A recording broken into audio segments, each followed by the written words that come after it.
I'm Kim Cook from Bread of Life Mission, and we are down here on the corner of South Main and First Avenue, and I'm going to be sitting on this bench for until noon tomorrow. And I will sleep here on the bench. You can tune in the middle of the night and see if I'm here. Um, we're going to be talking to people about the issues surrounding homelessness, addiction, and mental illness. And we'll be talking more about what we do here at the mission. But I would like to start this segment by thanking our sponsors. I just had lunch. I'm a little late for lunch, but it came from Conan Steiner, and I so appreciate them. We're being fueled by Cafe Umbria. They've provided our coffee for the whole 24-hour period, and we have the Alliance for Pioneer Square and um, Luigi's. And did I miss anybody? Okay, I think I got them. Those are our food and beverage sponsors. And thank you so much for helping us to get through this 24 hours. Also, our regular sponsors are Craft Real Estate Services, Six Robley's, Belmont Cabinets, and Spirit Transport Services. And we could not have done this event without them. So thank you so much for supporting us. If you would like to donate, there's a scan code up in the top corner. And we just came through a challenge time. We had a $5,000 challenge, and we brought in $1,000 on that. So thank you so much for everybody who donated. So I want to introduce you to my guest right now. This is Jubal McDaniel from Heartwood Church in Covington. Covington, right? yeah. And Jubal, thank you for being here. Thanks for the opportunity. And you brought a donation from your church today, right? It's Yes, already at the mission. it already Can is. you tell us about that? Yeah, so we had 4 or 5 bags of clothing, kind of a variety of T-shirts, shorts, jackets, pants, and then there was a bin full of backpacks. We had some socks and gloves, and then a bag full of reading glasses. Oh, that is awesome. Yes. Yeah. People don't think about the fact that like these guys come in and they have vision problems. They don't have glasses. If they did, they got smashed somewhere. And they've got all the same problems we do, but a lot more. And so thank you. Absolutely. That would be really Yeah. helpful. And we can always take clothing and, we always need socks. Socks, underwear. People ask what size. Well, whatever size you would buy, because we've got them all. We've got them all. We have 100 beds, so we probably have that size need.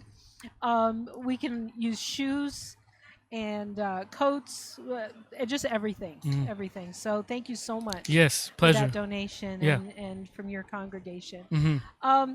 Jubal, you have some experience, backstory, I guess. And I wanted to ask you first about that. Can you tell me a little bit about your story, and we'll go from there. Yeah, I grew up in Texas, the Austin area, and grew up. My biological parents divorced when I was 4. We lived in a neighborhood in East Austin where it was not uncommon for us to have cops in the cul-de-sac. It was frequent that I would be out playing in the front yard. It was fenced, but playing in the front yard and have people come running through the yard being chased by the police. It was also, we had moments where we had bullets come in the windows. My dad's car got shot up at one point. After they were divorced, my dad wasn't great about feeding us. And so I would take change out of his change jar and go to the corner store where there was a taco truck, and I would get $1.50 tacos and a soda. And, from the time I was 8 or 9 years old, and guys would be up there asking me if I wanted to buy cocaine or buy drugs. And, from an early age, having to discern those things. But I went to live with my mom, and she remarried several times over the years. Throughout those times, even other different boyfriends trying to be dad to me and play that role. My dad spent a significant amount of time in and out of prison. If he wasn't paid up on child support, we didn't get to see him. But even when we did, there were even moments when he was absent or bringing women home and laying around with them in the open air.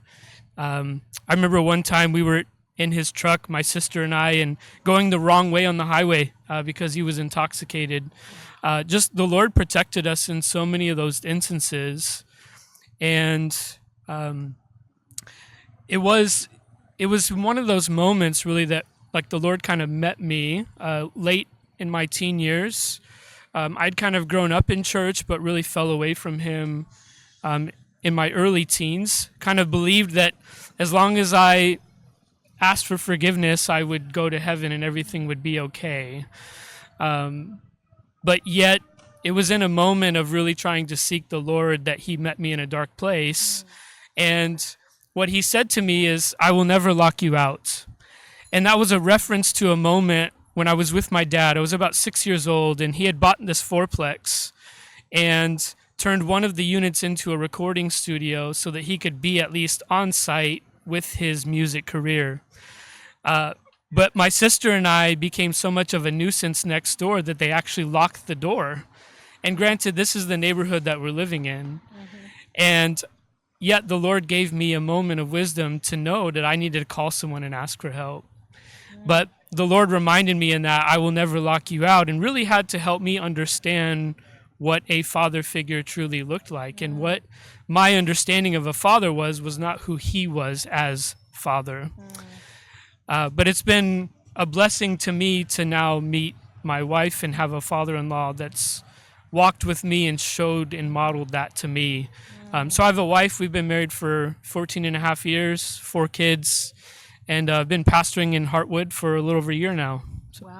Wow, that's great. I can't imagine growing up in that.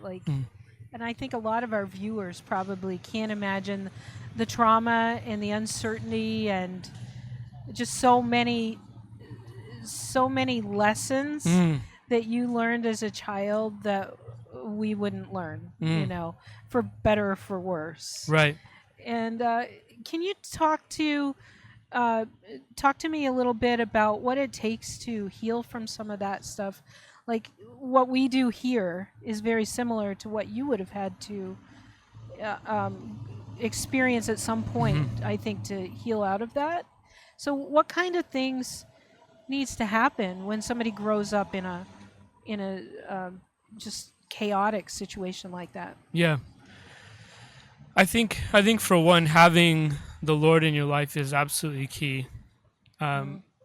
Processing through those emotions, those experiences, those challenges could not have happened without him in my life. And with an experience and understanding and a relationship with the Lord has brought people into my life that have helped me to also process those things. In a way of understanding, much of that was done to me. It wasn't things that I chose to do. Now I made decisions after the fact because that's what I saw modeled at home. But as we'll talk about in a moment, that has really shaped and formed me uniquely for the ministry that the Lord has kind of called me to. So in a way, while there is some trauma and things, much of which I still haven't processed, there's an appreciation because it's exposed me to a lot of things that normally people wouldn't understand, that has given me a unique heart in the way that I pastor and how I see the church impacting community and how the kingdom relates to society as a whole. My wife has also been really helpful in that. When we first met, I said, hey, this is the life that I've lived and this is where I've come from. And she said, I'm so proud of you. And the Lord has forgiven you, and really inspired and spoke life to me, even through scripture directly, and just helping me to understand that there was a process. This is not the end of your story, but the Lord has you on a journey.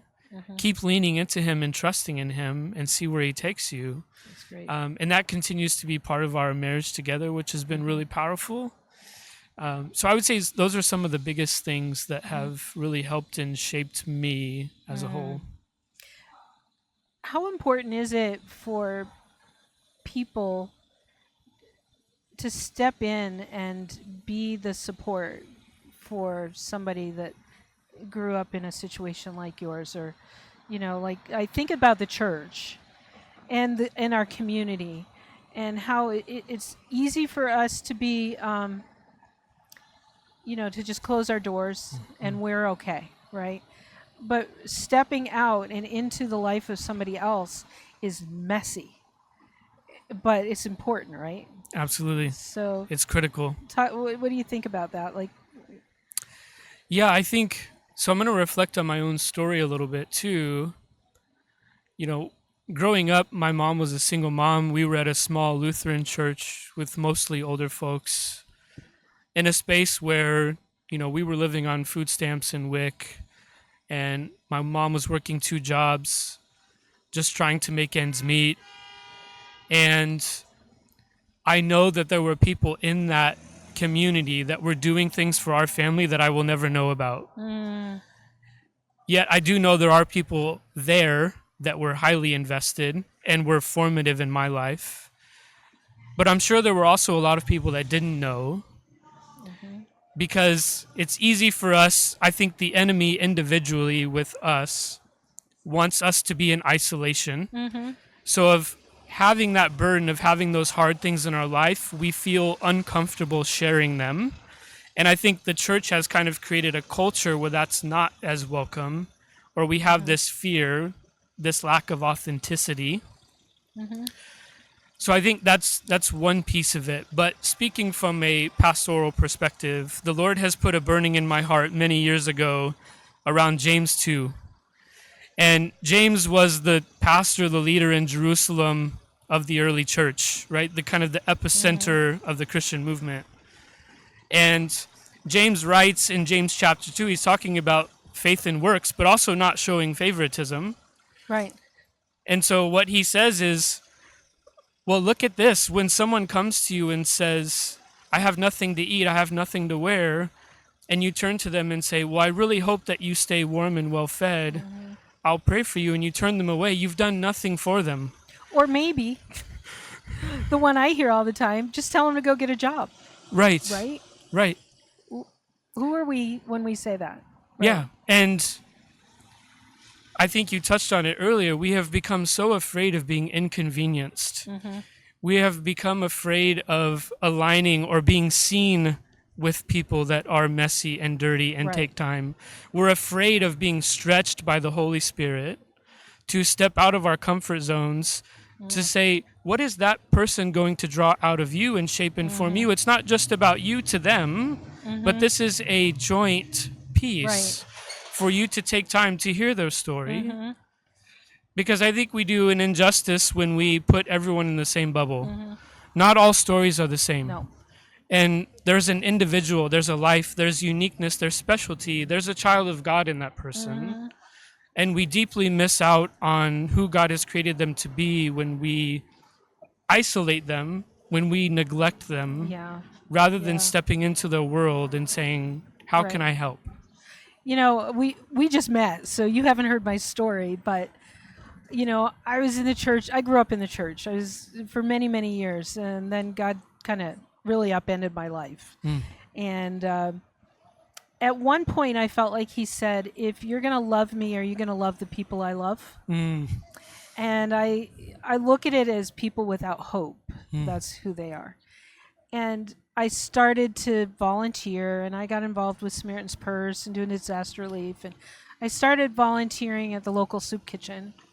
And I feel like God started putting people in front of me and going, what are you going to do about this? Not what needs to happen about this, but what are you going to do about this? I was in a position where I was face to face with some guys who were homeless coming into the soup kitchen, and I knew there was no shelter. There were no shelters in our county, 2 counties. And he was going, what are you going to do about it? That guy is walking out that door tonight, and there's an ice storm coming, and he has nowhere to sleep. What are you going to do about it? And I started asking questions like, why doesn't he just get a job? Right? And as I started to get to know these guys, I went, oh, there's some issues here in our society that are holding them back. Certainly, sometimes it's their own decisions too, but God put a heaviness on my heart for people and said, you've got to fix this. And I really believe that the problems we see in our society that are weighing our hearts down, that's God saying, go do something about it. Yeah. Right? Yeah, absolutely. Yeah, and I think we do a disservice when we feel that burden and do nothing with it. That there is a ministry, there is a power that's on the other side of that that he wants us to step into. And again, we become more like him when we do that. Yes. We can read all through the Gospels and see how Jesus was so concerned with the last, the least, the lost, the little.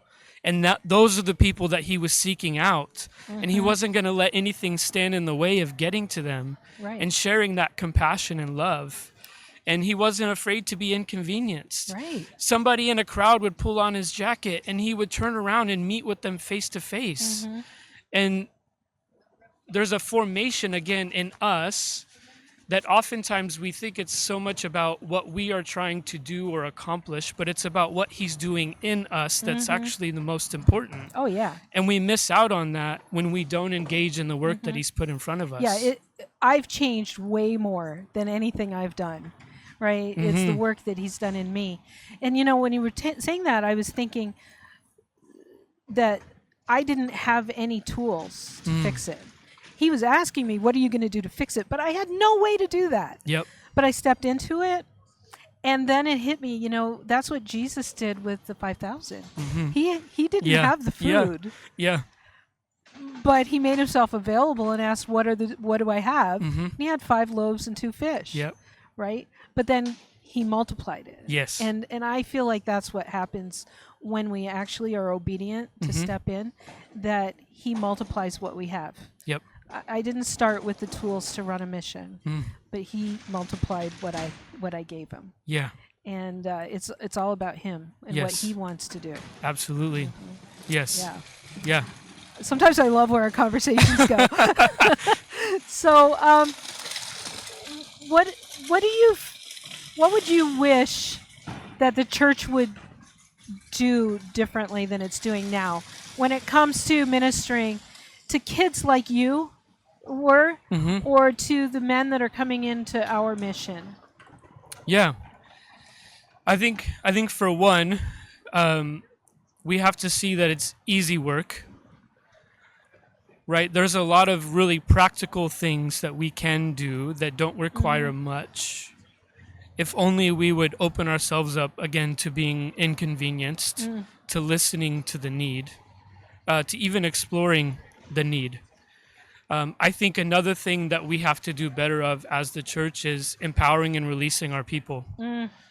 For many, especially even in our congregation, there are those that have a heartburn for ministry like this, for people within certain situations, and being okay to release and empower them to pursue that ministry, but not to then leave them in isolation, Right.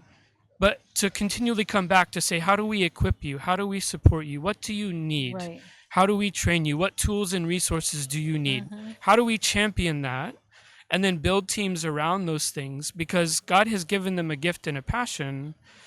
And if we continue just to funnel them into church ministries to put on a Sunday performance, we've missed it.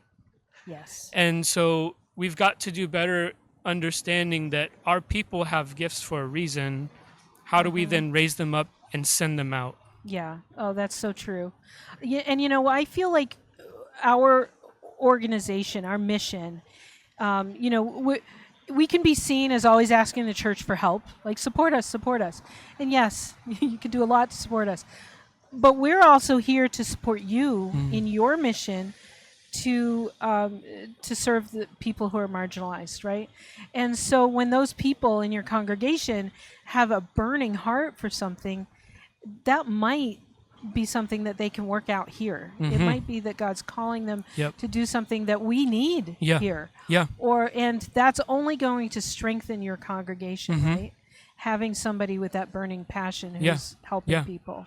Yeah, and if I could add, Bread of Life has sent work teams to our church that have helped us in a time where this church died and was going through a full renewal. Wow. And we had a lot of work to do that was more than the hands that we had. And so Bread of Life sent guys to come down and volunteer at our church, at our facility on several occasions. Right. And to see them be able to get out in nature and engage and use the skills and abilities that they have, things that we heard stories of guys talking about stacking firewood when they were young, and now to be doing that again was so touching for them. Yeah. And then on September 14th, we had our big launch day as a church plant, and we showed a slideshow, and in that there's pictures of those work teams, that the story of what God has been doing in our congregation, that they've been a part of that story of our church family, of what God has done in Covington. Even though they may not be with us all the time, they're a part of that, and they've helped us in the work that we're trying to do in our city and our community as well. That's so good to hear. I knew they were going. I didn't know a lot about it, so I'm so glad to have the other side of it. And you know, for our guys, it's giving them a chance to serve, because you know, when you're in poverty, you're really about your everyday emergencies. And so you don't serve other people. You're too busy, right?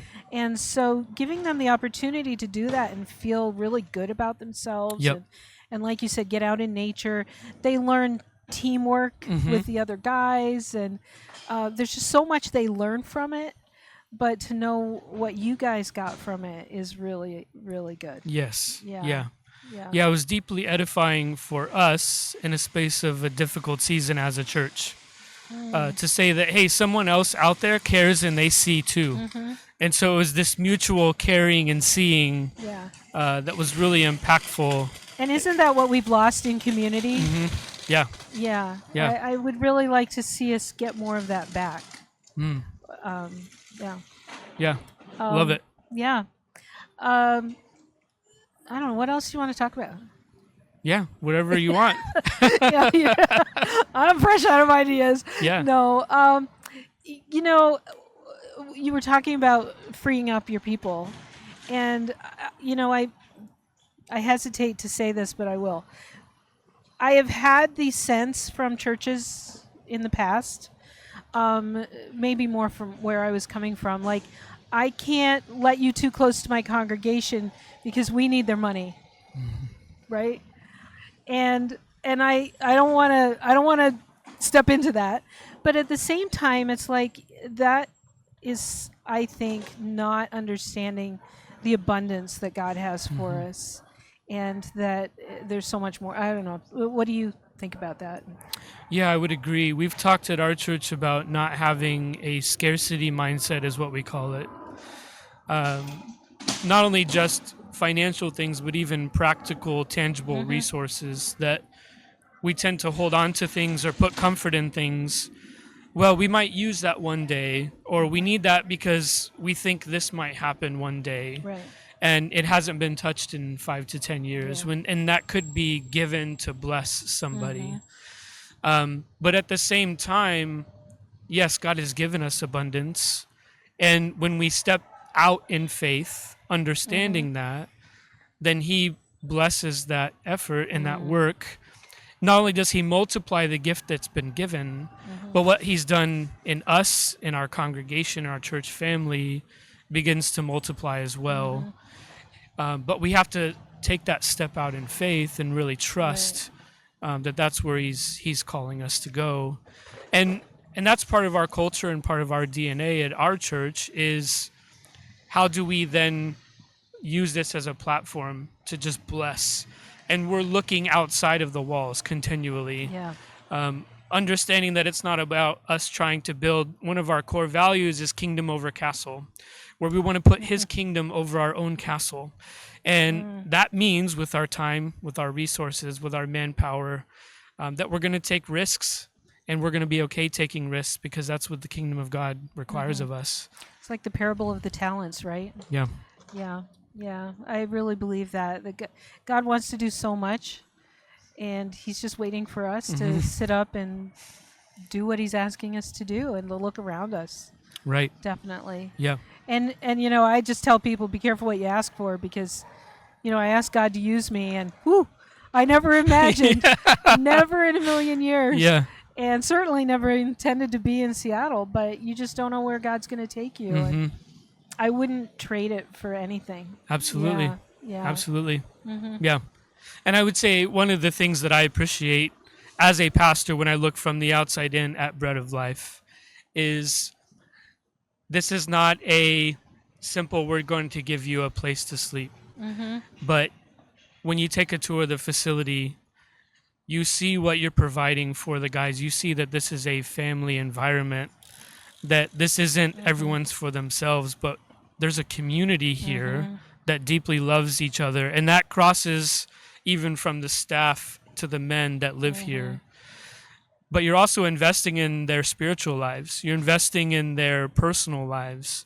You're equipping them in all aspects of life, that this is a total ministry.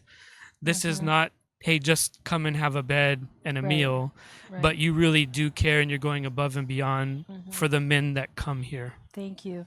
It's good to hear that back at us, you know, because after a while you just think you're saying it, Right. you know, but to see that somebody sees that. And it's so important, I think, to treat the whole person. And, you know, that's what Jesus did. He started with people who were hungry and people who were sick and had needs. And then he went to the spiritual. And I just think that that's what we need to do. We need to start here with wherever they're coming in, whatever their need is. And we can help them with physical needs and health and mental health, and feed them. And then we can start with, why are you so angry?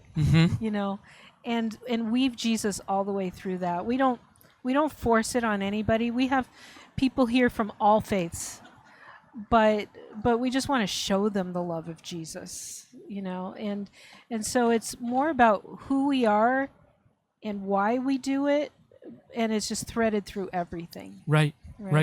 Yeah. Yeah, and I think it's even more conviction for me that unless we take those steps into messy ministry, how will they know? Right.